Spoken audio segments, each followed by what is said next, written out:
అందరికీ నమస్కారం. మొదటిసారి మా ఛానల్ని చూస్తున్న వారైతే సబ్స్క్రైబ్ చేసుకోండి. పక్కనే ఉన్న బెల్ ఐకాన్ను క్లిక్ చేయండి. జై శ్రీ గురుదేవ దత్త. నిత్యం అజ్ఞానాంధకారంలో పడిగొట్టుకుపోతున్న వారికి బ్రహ్మజ్ఞానం కలిగించే సద్గురువు దొరికితే అనేక జన్మల నుండి వారు చేస్తున్న మహాపాపాలు, భయాలు తొలగిపోతాయి. సమర్థుడైన సద్గురువు కరుణ లభించడం కూడా మనకు ఎన్నో జన్మల పుణ్యఫలముంటేనే దొరుకుతుంది.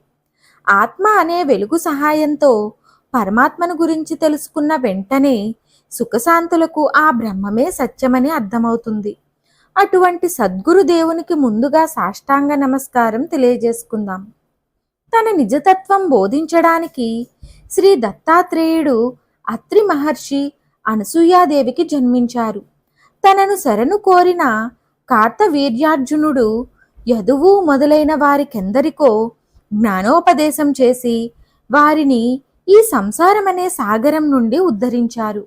ఆయనే శ్రీ పాదవల్లభునిగా శ్రీ నృసింహ సరస్వతి పేరుతో జన్మించి తన శిష్యులనే కాకుండా తనని నమ్ముకున్న వారందరినీ కాపాడారు. సమర్థ సద్గురువు అయిన దివ్య పురుషుడు శ్రీ దత్తాత్రేయ స్వామి కృష్ణా భీమా నదుల సంగమ స్థలంలోని గంధర్వపురంలోనే ఉండి తనను తలచినంతనే వారి కోరికలన్నీ తీరుస్తున్నారు. మానవులలో కలికాల ప్రభావం వల్ల సత్యము, ధర్మము, ప్రేమ, భక్తి లేకుండా పోయాయి. అందుకే పరమాత్మ అయిన దత్తాత్రేయుడే ఈ లోకాన్ని ఆనందపరచడానికి స్వయంగా దిగివచ్చాడు. ఈయన దివ్య మహిమల్ని గురించి చెప్పడానికి ఎవరికీ అలివిగానిది. జన్మించిన వెంటనే ఓంకారనాదం చేశారు. తన చేతి స్పర్శతో ఇనుమును బంగారంగా మార్చారు. తాను అక్షరాభ్యాసం చెయ్యకుండానే ఎందరో తన శిష్యులకు వేదాంగాలు నేర్పారు. చిన్నతనంలోనే మాతాపితరులకు జ్ఞానం ఉపదేశించారు. అంతకంతకు పతనమైపోతున్న సన్యాసాన్ని పునరుద్ధరించారు.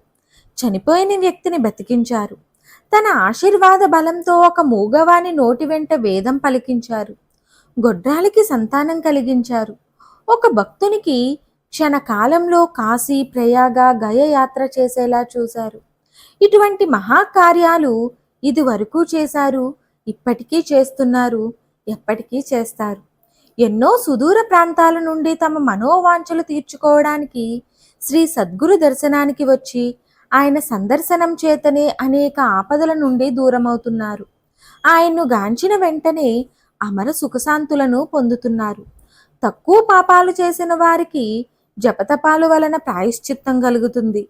ఎక్కువగా పాపాలు చేసేవారికి సమర్థ సద్గురువు సేవ వల్లే ముక్తి కలుగుతుంది. ఈ విషయాన్ని తెలుసుకున్న నామధారకుడు అనే బ్రహ్మణోత్తముడు తనకు కలుగుతున్న ఎన్నో కష్ట నష్టాలను శ్రీ గురుదర్శనం వలన పోగొట్టుకోదలుచుకున్నాడు. శ్రీ సద్గురువుని దర్శనం చేతనే తనకు సుఖాలు కలుగుతాయని నిశ్చయించుకున్నాడు. ఓం శ్రీ దత్తాయ గురువే నమః. ప్రథమ అధ్యాయం సమాప్తం. ఈ వీడియో కనుక మీకు నచ్చినట్లయితే లైక్ చేయండి, షేర్ చేయండి, కామెంట్ రూపంలో మీ అభిప్రాయాన్ని తెలియచేయండి.